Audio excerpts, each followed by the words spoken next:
Guys, so we went over our quick split and our dip split the other day. This is Jonathan Belmonte. He's our physical therapist. So as Justin approaches the bag, if he takes a very high approach and doesn't get down into his dodge and open up, as you can see, his body technically hasn't moved out of this plane. He's still kind of moving in this horizontal plane here.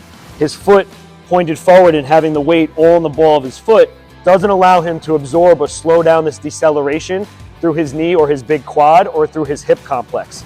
If he was to open his foot and move upfields on an angle, as he goes to decelerate, his shin can have a positive angle here, allowing him to use his quad and his glute to slow himself down. And then the defender will open up his hips, and because now you've allowed yourself to load into your quad and hip here, it's easier for you to spring out and go in the other direction. Also, on an injury perspective, if you're running full speed and you're not going to slow yourself down through the large muscles of your thigh and hip, all the weight now and all the pressure is on the outside of this ankle and the outside of this knee. So if he's unable to control the rest of his body motion through his trunk, he's literally just going to fall until one of these two joints collapses. So if we're not going to control the force that we create through our larger muscles and larger joints, such as our extensor mechanism through our large quads or our hip complex through our glute, and we're putting a lot of that pressure like we talked about on the outside of the ankle and the outside of the knee, it would totally corroborate the story that we've been seeing a lot of stress injuries to the foot, the outside of the foot, the ankle, the outside of the knee.